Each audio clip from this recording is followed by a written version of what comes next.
Assalamualaikum warahmatullahi wabarakatuh. Alhamdulillahi rabbil alamin. Wa bihi nasta'inu ala umurid dunya waddin. Wassalatu wassalamu ala sayyidil mursalin wa ala alihi wa ashabihi ajma'in. Amma ba'du. Qala Allah Ta'ala fil Qur'anil Karim wa huwa asdaqul qailin. Bismillahirrahmanirrahim. Innama yakhshallaha min ibadihil ulama. Al-ayah. Pada kesempatan ini kita dipertemukan kembali secara online pada bulan Ramadan yang mulia ini. Pada kesempatan ini saya akan membahas tentang khazanah keilmuan pesantren.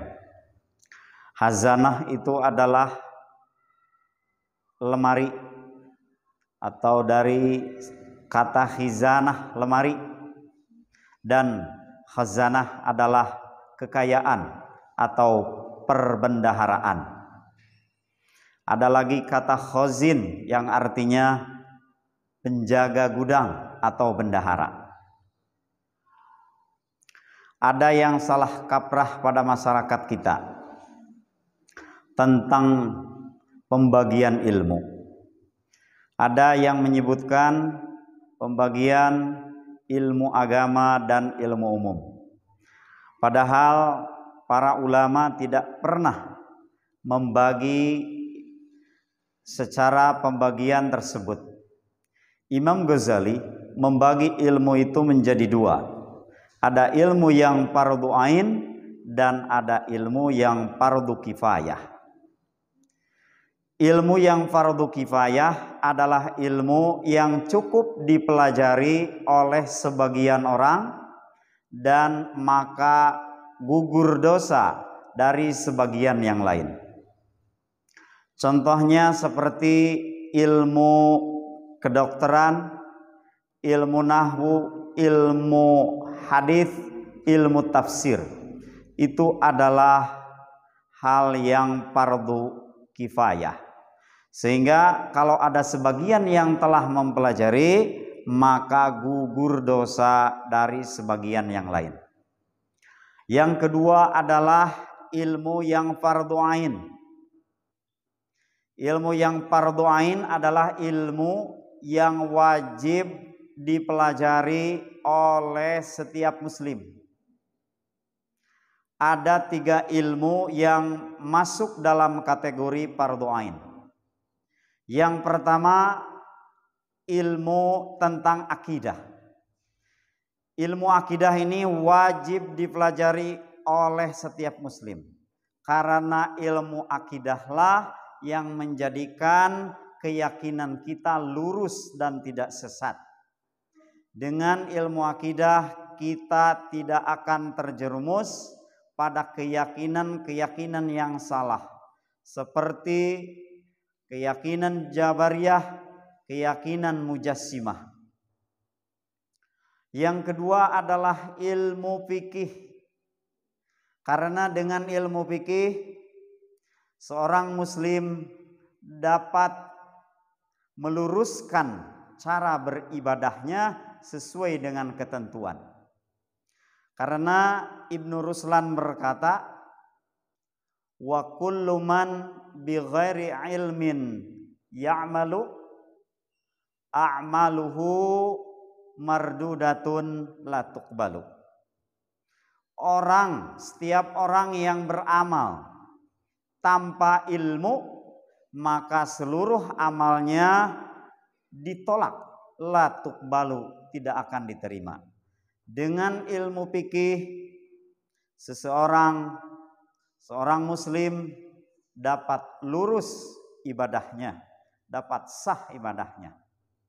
Yang ketiga adalah ilmu untuk membersihkan hati, supaya hati kita tidak kotor dari sifat-sifat tercela seperti ria, kikir, sombong, dan lain sebagainya. Yang ketiga ini sering dinamakan dengan ilmu tasawuf atau ilmu akhlak. Itulah 3 hal yang wajib dan fardu ain harus dipelajari oleh setiap muslim. Pesantren dalam hasanah keilmuan di Nusantara,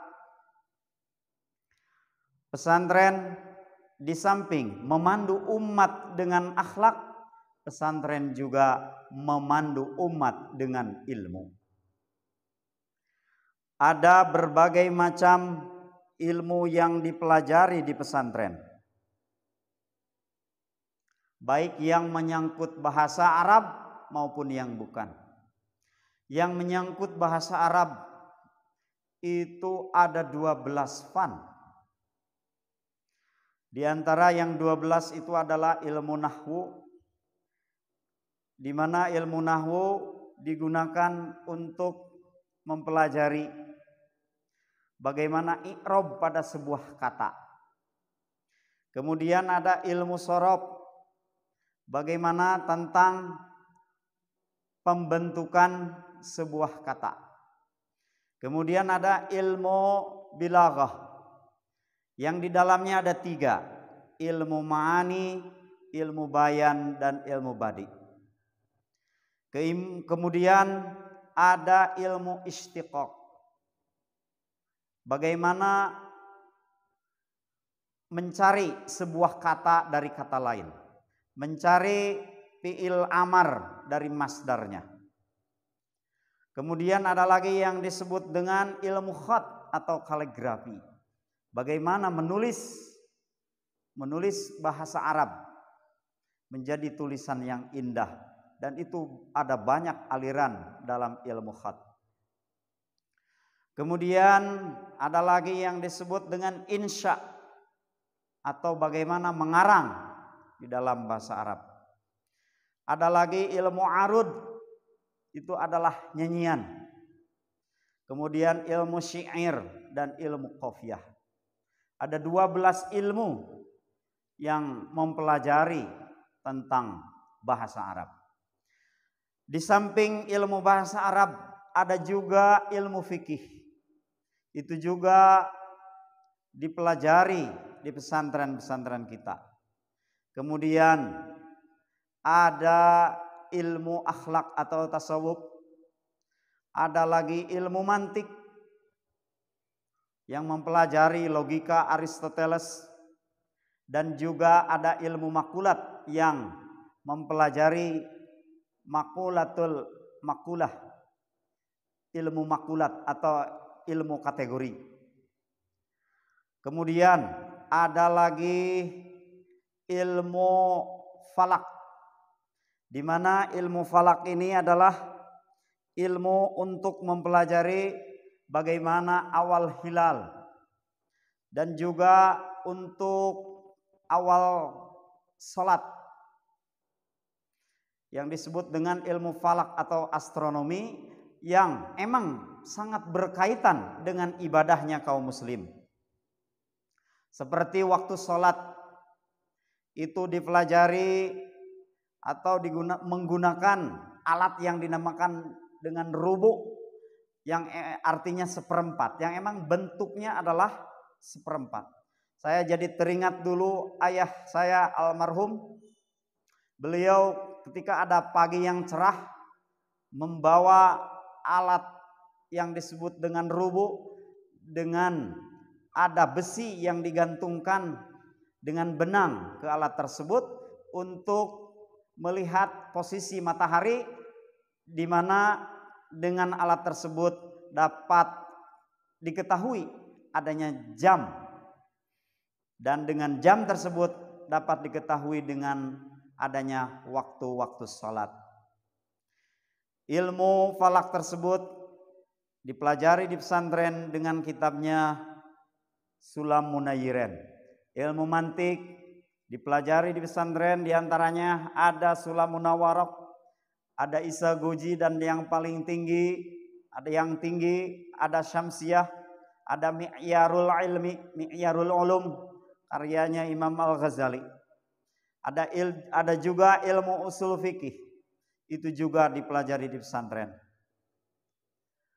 Kemudian selanjutnya menurut Idris Masudi ada yang khas dari pesantren-pesantren di Jawa Barat, bahwa di pesantren-pesantren di Jawa Barat itu ada yang takhusus atau fokus kepada cabang ilmu tertentu.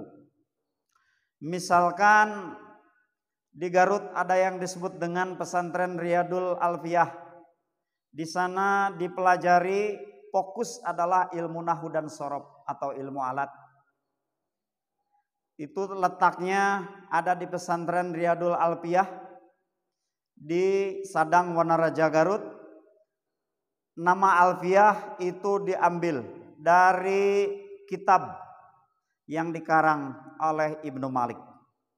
Kemudian ada pesantren yang mengkhususkan diri pada ilmu fikih, seperti pesantren Cikole yang berada di Tasikmalaya.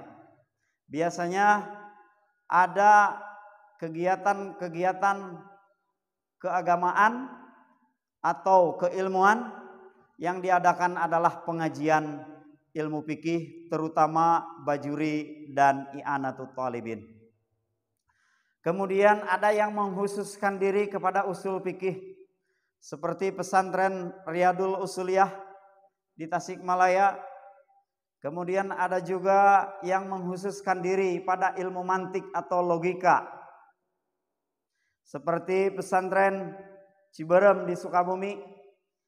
Kemudian ada yang mengkhususkan diri pada ilmu bilaghah, seperti pesantren Siqayatur Rahmah juga di Sukabumi. Pesantren-pesantren tersebut bukannya tidak bisa pada pan ilmu yang lain, tetapi dengan mendalami sebuah ilmu, maka para santri yang mempelajari di pesantren tersebut akan mencapai kedalaman keilmuan pada pan tersebut. Kemudian pada tradisi pada bulan Ramadan, pesantren-pesantren biasanya mengadakan apa yang disebut di Jawa Barat atau di tanah Sunda disebut dengan pasaran atau pesantren kilat, di mana yang dikaji adalah satu kitab tertentu dari satu fan ilmu tertentu yang dikaji selama 1 bulan full, sehingga tamat dari awal sampai akhir kitab tersebut. Itu adalah tradisi-tradisi yang ada di pesantren yang ada di Indonesia. Di samping ilmu-ilmu tersebut ada banyak lagi fan-fan keilmuan yang diajarkan di pesantren-pesantren tersebut. Karena itulah pesantren-pesantren telah menjadi cahaya bagi keilmuan di Indonesia.